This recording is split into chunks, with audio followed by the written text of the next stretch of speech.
Think of a classic play. Your mind might drift back to grade school. Maybe you watch an adaptation of Romeo and Juliet. Perhaps your class went to a local theater and were mesmerized by the chorus of Antigone. These are plays that, for various reasons, have survived the world theater canon. But what about plays written in America? What challenges have they faced? How have they survived? Or perhaps, how have they been resurrected? I have identified a triple gauntlet of challenges in American theater: government, social, and market censorship. So the question I pose is, how have American plays faced the gauntlet of government, social, and market censorship to survive, or to be resurrected, in the American theater canon? My name is Jamie Miskimen, and this is my final project for Theater History 2. To understand this gauntlet, I've chosen 3 landmark productions that epitomize these challenges. First, the government gauntlet. We look at The Cradle Will Rock, a play the United States government feared so much during a time of national turmoil that they manufactured a financial excuse just to silence it. Second, the social gauntlet. We examine God of Vengeance, a play that flourished for decades in Yiddish, but the moment it was performed in English, it sparked a social uproar that led to the entire cast being arrested for indecency. And third, the market gauntlet. We look at one of the most notable plays in American history, A Raisin in the Sun. Despite its brilliance, it was deemed a commercial risk and forced to rely on grassroots crowdsourcing just to reach the stage. Let's go back to May 30th, 1937, Memorial Day, a day for celebration that turned into a massacre. On May 30th, 1937, Chicago, police killed 10 unarmed strikers and injured 90 more in the Memorial Day massacre. The strike was against companies like Republic Steel, who refused to sign contracts for standard pay and 8-hour workdays. To the east in New York City, a group of actors were preparing a show funded by the Federal Theater Project. Established in 1935 as part of the Works Progress Administration to provide economic relief to theater professionals during the Great Depression. This new show, entitled The Cradle Will Rock, was set in Steeltown, USA, and focused on the uprising of the working class. It's no surprise that 10 days after the Memorial Day massacre, the Federal Theater Project suddenly cut its New York budget. Newsflash, 20% cuts in personnel. It's curtains for us, all of us. I hear a rumor they're going to shut this whole project down.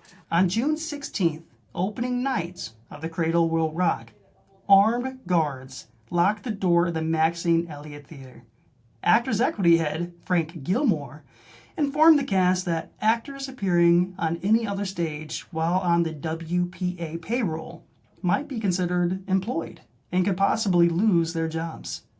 Between the actors' union threats and the physical blockade, it would seem that the show should have died that day. However, director Orson Welles and producer John Houseman led the cast and audience on a 21-block march to the Venice Theater. Federal government and the Actors and Musicians Union have collectively forbidden us from performing this play. What's happening? However, shut down I'm the happy show. to announce that Mark Blitzstein, composer of Cradle Will Rock, not being a member of the union, will be performing the play by himself on the stage of the Venice Theatre, 21 blocks north, on 59th and 7th. Of course, you're all invited to join us. Thank you. Director Orson Welles appealed to the actors' rights as individuals and told them, well, you may not appear on stage, but there is nothing to prevent you from buying your way into whatever theater we find. And then why not get up from your seats as first-class American citizens? Speak your piece when your cue comes. Producer John Houseman told the cast, no one can prevent your sitting in the audience, and only I could stop you from standing up at your seats to sing an occasional song. Composer Mark Blitzstein accompanied the impromptu, unorchestrated performance on piano, with actors singing from the house seats. The show survived that night, and by July 1st, the production went on a national tour, surviving the gauntlet of government censorship. But what happens when the gauntlet isn't just a government padlock, but the moral weight of society itself? If The Cradle Will Rock is a story of survival through defiance of government censorship, Shalom Ash's God of Vengeance is a story of a play that was buried alive by social censorship. God of Vengeance played successfully in Europe and Yiddish theaters for 15 years without incident. Then, in February of 1923, New York, after the opening Broadway debut, the entire cast and producer, Harry Weinberger, were indicted and arrested on charges of staging an obscene and impure drama. The trigger? The English language. The judge was explicit. He told the jury that even if the play was a classic in Yiddish, those labels did not transfer to Broadway. He asserted that the atmosphere of the Yiddish theater could not excuse what he viewed as a violation of New York's decency laws. Though Weinberger eventually won an appeal in 1924, the damage was done. Between the expensive trial, the loss of momentum, and the crushing social stigma, God of Vengeance lay dead for almost a century. That is, until Paula Vogel and Rebecca Teichman resurrected it with the play Indecent. Paula Vogel first read God of Vengeance in the 1970s. She was stunned by the sensitive portrayal of lesbian romance and his critique of patriarchal hypocrisy. Decades later, director Rebecca Teichman discovered the 1923 trial transcripts leading to a thesis production titled The People vs. the God of Vengeance. When the two eventually collaborated, they bypassed the traditional hierarchy. They developed the work through a back-and-forth ensemble-driven approach over 7 years. The resulting play, Indecent, celebrates Yiddish culture and explores how society polices female desire and how immigrant communities are pressured to act respectably to avoid backlash. A pivotal scene in both Ash's original play and Vogel's reimagining depicts the two female leads sharing a romantic moment in the rain. By putting the history of the censorship on the stage, Indecent forced the American canon to acknowledge what it had tried to murder. If the Cradle Will Rock survived the gauntlet of government censorship, and God of Vengeance was resurrected from the gauntlet of social censorship, our final case study explores the most persistent gauntlet of all, the markets.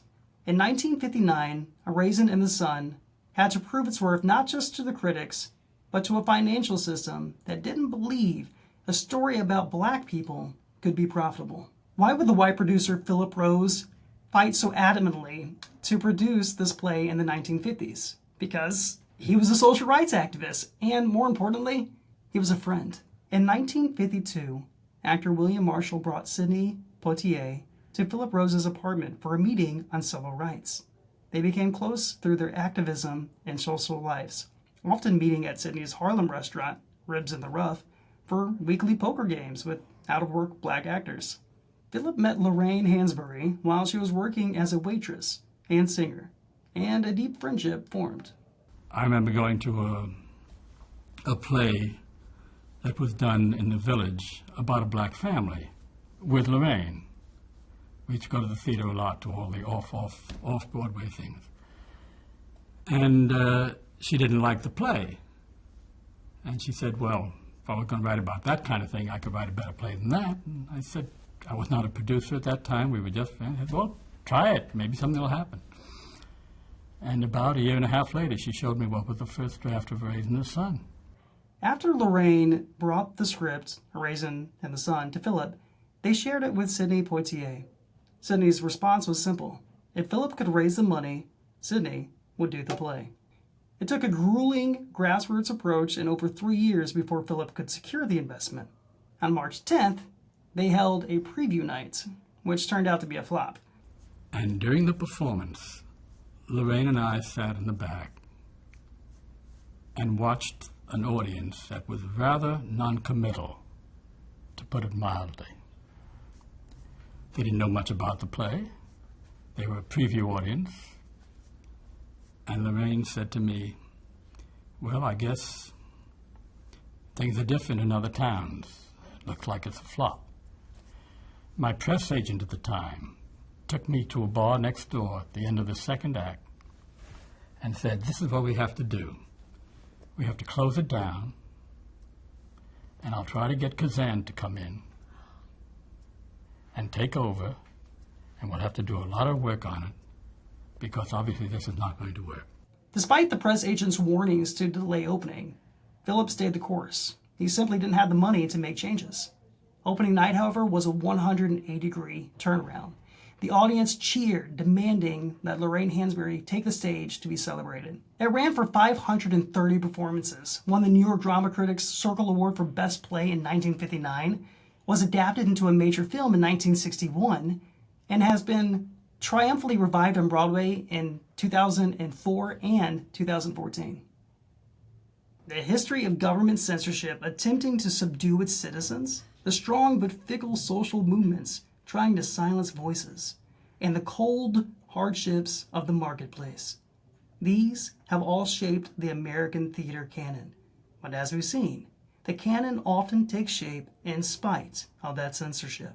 The stories I've told in this video are but a glimpse into the full history of these plays, and only a drop in the vast history of the American stage. The voices from these works have survived or been resurrected in spite of the gauntlets they have faced.